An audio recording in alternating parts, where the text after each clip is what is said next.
This time, it's war. Hello, everyone. My name is Ryan Cam, and welcome to my road to Alien Romulus, where I'm going to be reviewing all of the Alien movies I have yet to cover in honor of Alien Romulus coming in just a few weeks.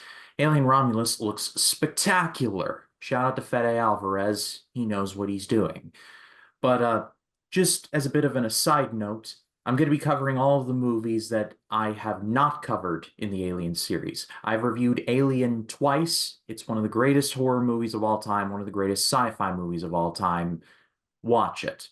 That's my review for this road to Alien versus Alien Romulus. But I'm covering the ones I have yet to cover here in this series. And I technically have already covered this movie already for one of the earlier Scary Manias, but I wanted to talk about it again. It's a little movie called Aliens, one of the greatest sequel titles of all time. You just add an S on the end of that, just that's all you need. But to join me to talk about Aliens is one third of the Small Talk podcast. No, it's not the third you're thinking of. It's Matt Wyatt. Matt, how you doing? Great to be back on and talking about the film again, even though I reviewed it like several months back. But it's just great to have a little bit of a back and forth conversation and talk about how much that we love what James Cameron had brought to the table. And well, it's arguably like one of the greatest sequels ever made. Channel's going to be linked in the description. Go give him a subscribe there. And honestly, I guess we can just jump into a little bit of production wise. After the first Alien movie just did gangbusters at the box office, Fox was like, all right, let's sequel this thing. But it wasn't as simple as you might think. There was some pitches being thrown around left and right. There was one treatment given to the creators of Rambo, which would have certainly been interesting, considering I love First Blood. But I am grateful that James Cameron was just free enough in between Piranha 2 and The Terminator to read this script and go, yeah, I think this is something I can do. Yeah, because at the time when he was doing the first Terminator movie, he mentioned that he was only giving the one short draft of the script. And he was like, you know what? I'm in, I'm all in. And then he had to write the script as he was making the Terminator movie. And it was going to take a little bit of the time. And especially when Sigourney Weaver was about to return for the role. But she was not prepared that she was asked to do this role for Aliens. And the studio did not want to pay her that amount of money that she wanted, but they were gonna say, you know what, we're gonna make this movie without her, and we're gonna just rewrite the whole script and without her, and just make it as a standalone sequel, until they had to, the producer had to find a way to make it in negotiations and give her the same amount of pay that she wanted and to get her on with the sequel. And luckily, thank God that it happened. I mean, I don't know where it would have been if they actually made a sequel without Sigourney Weaver in the movie.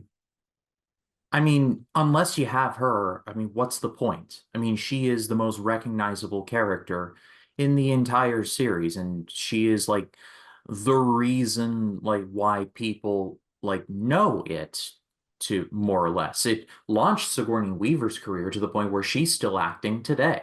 So this Oh movie, yeah, she was fantastic. I mean, she was mhm. like one of the earlier days when they were making female-led characters as an action hero. Because in the first Alien film with Ridley Scott, it was an ensemble cast. It wasn't really one character, main character of the whole story. You don't know who's gonna die and who's gonna survive. And Sigourney Weaver was the one that became the last standing of the first movie, and it really set her off on that career. I mean, because she was not really a big name at the time when she was cast in the role of Alien. And fun fact, because she was the last person in the audition room, she was their last choice to play Ripley in the movie. Sometimes you get it on the first try, sometimes you get it on the last try. You get it on the swing or you get it on the roundabout, but as long as you get it, that is what matters. But long story short, Alien is epic, and Aliens, in some ways, is somehow even better. I've been going back and forth on Alien and Aliens, which one I think is superior. I think for me personally, Alien just barely beats out Aliens, but really it's like a question of, do you like peanut butter or jelly better? Like they're both excellent. I mean, you might as well just Do you like apples? Do you like apples and origins or oranges or something? I mean, Yeah, it's kind of hard because a lot of the hardcore Alien fans, sometimes people would say that the Alien is probably better because for different reasons, because it's more of a grounded sci-fi horror movie that it was just full of claustrophobic and full of terror and all that stuff. And Aliens is way more of an action-packed thriller with James Cameron, and us as James Cameron fans. Most people say that's their favorite because you can do no wrong because he's the guy who came off with the first Terminator movie off of the big success at the box office, and now we got this that he still manages to. He knew what the assignment he was when he was signed on to direct the film, and when he wanted to not the producer and James Cameron, they did not want to make this as a remake of the original film and try to make a whole spin on their own. They wanted to respect the lore of what Ridley Scott had brought, still bringing in the horror elements, but also giving us something new and fresh by making it more of a combat film. would have been interesting because this would have been around the time of this actor's prime. We're shooting this on Arnold Schwarzenegger's birthday. It'd be interesting to see if they actually got him involved in this. Like, can you just Dude, I would not be surprised if they would have brought on Arnold Schwarzenegger. I mean, especially with James Cameron, he worked so well with him in the first Terminator movie because going back to the first Terminator movie before production even started, he was working on the sequel, Conan the Destroyer, and the shooting schedule was going to be very messy, and they had to wait a while for him to finish off the movie because he was coming off of Conan the Barbarian. He was starting to become a major star, and it became messy. But luckily, they were able to film the Terminator movie with Arnold. They were almost not going to be able to have him on. can you imagine Arnold being get away from you bitch? Get that away from her, you bitch! Nah! You did it much better than me, but Here's the thing, when I'm a fan of Arnold, I want every time when I watch Arnold because I watched him growing up watching the first two Terminator movies because before that, I mean, I my first introduction was the second Terminator movie. I watched it out of order, which I don't know why my fucking brother did that to me. Like I would have, I mean, I wanted to watch the first one and I was so confused. Like, is this Terminator 2? I'm like, no, it's the first one. Fuck. I was like 6 years, I was like 5 or 6 years old when I watched these movies, and I grew up like becoming a fan, and I started paying attention to how he was performing and how he talks, and even when they make fun of him, it's even better because it's all about having a sense of humor and really getting into his accent, his Austrian accent. And learning how to master it, and it really, I'm not the best at it. I know there's some people out there who can do a lot better than me. for sure, for sure. But getting into the actual meat of Aliens, the movie opens with the pretty much the very end of Alien, where Ripley is in the cryosleep chamber. She has been out there for a really long time. I'm not exactly sure the number of years is like 60, 70 years, Matt. I think it might have been 57 years in a cryo 57, sleep that does sound that she about was right. out. Yeah, because she was out in the space after her defeat with the xenomorph that she shot it out of space, and she's been out in the stranded in space for so many years. I mean, that's just crazy that they were able to time jump in 57. Damn. What makes it even crazier is that we launch from that into a dream sequence, which, I mean, play the Gene Siskel clip here. Like, how aggravating, a dream sequence. But I hate when that happens. A dream sequence. here it actually works because we think, oh, Ripley's safe, she wakes up, but then the chest burster is about out, and then she finally wakes up. That was like one of the ways where a dream sequence actually is effective because you don't walk away from something like Alien unscathed mentally. You just don't. No, because after what she had experienced with her crew getting killed left and right with the xenomorphs and seeing what it can really do when they impregnated someone and take them as a host and impregnates them and they just gets their chest ripped out of their chest, and you see the terror in her eyes and what she had to witness, and now she's waking up in cold sweats and having nightmares. And I loved how that they did the editing of the keeping us in the suspense and seeing like, oh my God, is this actually real? Is this really happening? And she wakes up and it was actually a nightmare. So she's already been up to speed to what happened when she woke up from her cryo. And also they had the people of the colony, the company didn't have any intention to searching for any survivors out there in space. So she could have been out there forever. This was just a dumb luck. Absolutely. And then we later learn just how dumb of a corporation Weyland-Yutani is with that whole meeting where Ripley and us, the audience, are just getting frustrated that they're just going to sweep this whole thing under the rug, and they just went ahead and colonized LV-426, which is just an all-time dumb move. I think I would, I don't Which was know. the same outpost that where her crew was. And they said, Exactly. "Oh, we haven't found any life form of alien life form on that planet. They've been mining that colony for over 20 years." And yeah, you just literally walked into a death trap with a bunch of families down there and workers. Like, what the hell are you doing? You can't fix stupid. Like, and the company did not believe her what she was saying. They think she's out of her goddamn mind, and they completely demoted her and also, yeah, giving her a psychiatric discharge or something. Yeah, I love how a lot of information is communicated in just like it and how efficient it is. They don't waste a lot of time and like Ripley, you've cost us money like exposition dumps. There's the boardroom scene, we get a couple more nightmares, and then we learn that they're going back to LV-426 because the colony is stopped responding, which was bound to happen, but here we are. And then we're immediately on the mission and we meet the Colonial Marines, which is just so much fun. And then one of the more underrated characters of the movie, in my opinion, is Bishop, played by Lance Henriksen, because he's an android. Ripley does not like androids, especially after the events of Alien. And I thought that was a great dynamic. We get the knife thing with the hand and the knife game that always freaks me out every time.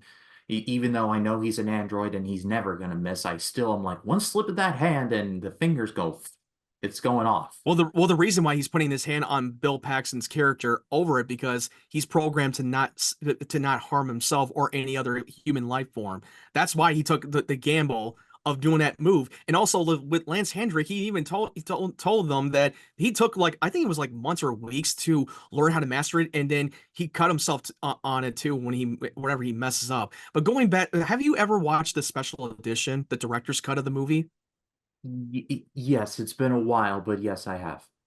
Yeah, because go piggyback on with Ripley, they have an extended scene where she discovers that her daughter had passed away at a very old age, and she never got a chance to see her grow up, and that was kind of odd that they had to cut that out of the movie. I get that they don't want it to do full of exposition of over explaining everything to what happened, but I thought that that scene would have been much of an impactful of a mother that never got a chance to see her daughter grow up, and it was heartbreaking for her from her experience, and it's very tragic. Now she's all alone, and they did show the outpost before the attack happened, and you're seeing the young girl that will play a bigger part of the in the movie in later in the film. Her brother and her parents got taken by the xenomorphs and they were killed, and a lot of they show that scene in the extended cut version. And I kind of understand that they want to cut that out because they want to show you the aftermath, and then they want to show you who's the survivor, who was the last one alive. And it turns out it was the little girl, which I understand why they had to cut that scene out of the movie.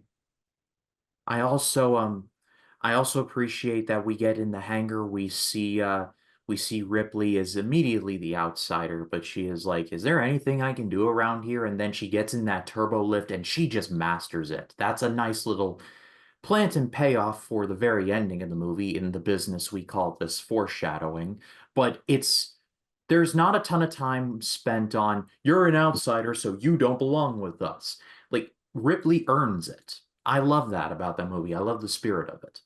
Yeah, she's great at with remote control piloted, and she's great at doing forklifts and stuff. And yeah, because behind the scenes, when the cast members who are the Colonial Marines, like Michael Biehn and Bill Paxton, they were trained for weeks for boot camp and weapons training. But Sigourney Weaver was not training with the cast members. They wanted to make the scene more authentic to make sure that hey, she's an outsider, she has to earn her place, and that's what makes the scene more authentic. Because behind the scenes, she didn't really get to know the cast at the time. But then we get actually onto the colony itself, and it just looks completely wrecked. Like shout out to the production designer of this movie, just making LV-426 look like just the absolute worst place you could ever end up. It just these xenomorphs just went to town. And the one thing that I did love about this movie is that they didn't lose touch on how effective the xenomorphs actually are, because you get one xenomorph in Alien, and it just runs through all of them.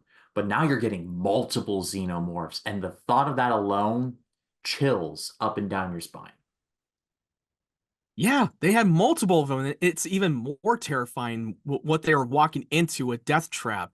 And the location that they had to shoot, they shot this in England. And I think there was like one of the reactors they had to do. And they had to somehow build some set around it because they can't afford to actually build a real set to get into some factory in the Colonial Outpost. And I thought that was a very challenging that they had to save enough money at least to make the scene more authentic. And I loved how they were shooting it. And I love how we were able to get to know the Marines a little bit at the time, and especially Bill Paxton and Michael Biehn. I thought they were fucking great. And Bill Paxton, like this was like his major role in the movie, not his first, because at the time before this, he was working on Weird Science, and he got to know James. He met James Cameron when he was just a set decorator. He was not like an actor at the time. And then when he was doing the smaller role in the beginning of the Terminator movie, he was he was doing other acting in small parts. And it was just another big challenge that James Cameron was casting him in a major role like this. And I thought that was great. I think it's one of my favorite stories to hear like how James Cameron talk about how he was made set dresser for Battle Beyond the Stars, which is one of the first movies he ever worked on, which was a Roger Corman production. He said he was promoted 3 times and fired 4 or something to that effect. I'll find the Yeah. story later. But I mean, he's just always wanted to work on us. He was, yeah, when he was working on Battle Beyond the Stars, he wanted to work on a great science fiction movie. exactly. And you just look at this movie and you just go, this feels like Battle Beyond the Stars, but with a higher budget. And haven't seen that movie in a while, being Battle Beyond the Stars. I'll have to go back to it. But I still want to watch that movie. I still have not seen Battle Beyond the Stars. I know I've heard the stories about it. And like before Terminator, he worked on a Piranha 2 that he only had half way. He wasn't even done with the production and he got fired off of it. And and they just credited his name when the head of the studio took over that production. I want to talk about James Cameron a little bit for a second because I think there are certain people that I've seen that feel like he's overrated, and eh, I couldn't disagree more. I mean, the man, like, I've heard people say like his movies are too simple and stuff like that. Maybe it's an Avatar thing. I'm not sure. But James Cameron, when he was on, he was one of the best to ever do it, and in many ways still is. You watch Avatar: Way of Water, don't come to me and say that that movie does not look beautiful or the action in that movie is just superb, because it is. And here in Aliens, this is some of his finest work, not only just making LV-426 look menacing, but then the action scenes are just truly terrifying, combining action and horror in about as good a fashion as you could ever ask for, and just building up to the reveal of the eggs at the end, and then the queen is there, and the flamethrower. Just, it's a slow and steady build up. There's not a lot of complexity there because there doesn't need to be. The movie is about Ripley trying to come to terms with the past and becoming a surrogate mother to Newt. That's all you need to know. And the rest of the movie is just xenomorphs going after these poor, underprepared Marines. That's all you need to know. Yeah, you don't want to make this movie overly complicated. You want this No, to be simple. Just like the quote in Jamie Kennedy's character Randy in the first Screams. If it gets too complicated, you lose your target audience. exactly. If you There's a get if formula you've to it. seen the Scream movie, you know what I'm talking about. Like, yeah, I don't consider him as overrated. I think that the Avatar movies, for people who did not like it, really kind of turned them off, especially when he was just fully committed to making more sequels and not going off directing other films that are not Avatar movies, which I understand where they're coming from, but I 100% disagree. I thought all of his movies that he made were definitely top tier, nearly a masterpiece for most parts.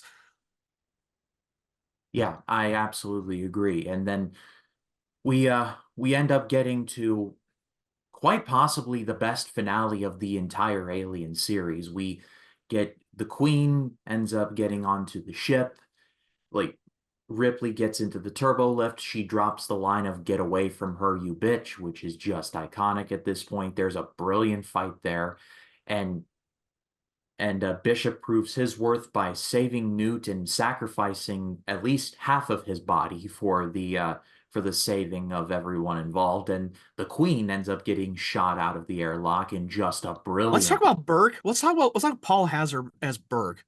The one of Oh the head of yeah, the company was a backstabbing son of a bitch that was Yeah, willing to throw them under the bus, and he knew that the alien life forms were in that colony. Well, what was the name? What was the name of that place called again? Now I just totally forgot. LV426. LV426. LB4 LB426. He knew about it, and she checked the records, and he used them because he wants to study alien life and he wants to get rich and make history. That's what it was goal. That's his goal. And I was like, oh, dude, just kill his ass. Please do. I was glad that he was dead. This guy's a piece of shit. It's like his death is so satisfying. It's among the more I mean, he satisfying. comes off a very reasonable, nice guy, but at the same time, he has his own agenda be up his sleeves. And I was like, oh, you bastard. I mean, I want to trust you, but fuck you. That was my response to that character. And you gotta love Bill Paxton's comedic timing whenever they get into a rough pickle. The lines that were like, game over, man, game over. That's Me it. in the future, insert obligatory clip here. But Bill Paxton just in general, was just fantastic at everything he did. Rest in I mean, peace, he's pretty John saying obvious Wayne. stuff that we cannot be sitting here. We're gonna get killed and we're gonna die. We're at a lost cause. But Ripley had to try to get him to pull his shit together because also the little girl, she even brought up the little girl has survived with years with no weapons and no training, and she just salutes to Bill Paxton, who put her in charge. Game over man is is the most repeated line in the movie, or one of them. But another Hicks line that I absolutely love is when he goes, "Yeah, I got a question. What do I got to do to get out of this chicken shit outfit?" I You gotta love love that Bill so Paxton. much. Michael Biehn is such an underrated actor who played Hicks in the movie. He's Yeah. so good. I mean, he was coming off from playing Kyle Reese in the first Terminator film too, and he always has a kind of a role where he plays a role where his character gets killed later on in the movie. But luckily, I was so happy that his character didn't die. I mean, we're not going to talk about the third Alien movie, which what the fuck, dude. But anyway, but like he was like these Colonial Marines were not just character controllers; they were characters that you actually cared for, and they're willing to follow Ripley along because she's seen firsthand and she knows what they're capable of, even though she's not a soldier and she doesn't have any military training. But I don't think that Matt and I can add anything else. I mean, this is an easy, amazing grade. It's one of the best sequels ever made, one of the best sci-fi movies ever made, one of the best horror movies ever made. It just For 1984, this movie, or 86, excuse me, 1986. For 1986, this movie absolutely crushes. Still, to this very day, you can look at this and go, someone built that. And there is CGI in the movie too. I want to get that point across. I don't. But Was when there a CGI? Because I had to look it up and saying that there. I don't think there were any CGI. I think they just used a bunch of visual tricks that are visual stuff from green screens and using miniature models. That's what I came up. That's what I thought it was. I don't think they used CGI in this movie. I would be I if I'm wrong about there being CGI in this movie, I'm happy for it because this movie just looks absolutely stellar, like just visually, like across the board. All the performances are really good. The action's great. There's some legitimately uncomfortable moments throughout. It's not just an action movie, it's not just a horror movie. It's the best of both worlds, to quote Hannah Montana. But but this would essentially be one of, if not the high watermark for the Alien series, and it's kind of all downhill from there, even though there are some entries in the series that I like, but many people don't. But I pass it off to all of you. What did you all think of Aliens? Let us know in the comments. Love to read what you have to say. Matt, thank you for joining me. You're on with me every week, and Jacob Collins for Small Talk here on this channel. But you're going to be coming back a little later on to discuss the show Batman the Caped Crusader with me on Amazon Prime, which is going to be dropping by the time this video airs. Has dropped right now, or well, it has dropped already. But we will both be watching it, and he'll be reviewing it with me on this channel. It Oh drops yeah, you're right. August It's 1st. about like it comes out like a day before the show actually comes on. So yeah, comes out like a day early. Oh yeah, I true. forgot it. I didn't. I totally forgot that it came out. But it's pretty well close. But But Matt, thank you so much for joining me to talk about Aliens. Your channel's linked in the description. What have you got coming up? Well, yeah, I'm so happy that I joined on to talk about Aliens. It's definitely one of the greatest sequels of all time. And if you want to follow my social media platforms, like Ryan said, it's down in the description below. Click on the link tree and follow and subscribe to my YouTube channel to help me get up to 500 subscribers. That's my goal to reach. And my latest review is my non-spoiler review of Deadpool and Wolverine. If you want to check out the spoiler discussion that Ryan and 3D Jacob and I did, go check out on Ryan's channel and click on there and go find it because we had a great time talking about Deadpool and Wolverine. I mean, it's one of the best films that we've seen all year, and arguably one of the best comic book films they've made so far. And definitely check out my Road to Deadpool and Wolverine videos that I post on my channel. Definitely check out there too. Yeah, go subscribe to him. Matt is on this channel every Tuesday for small talk.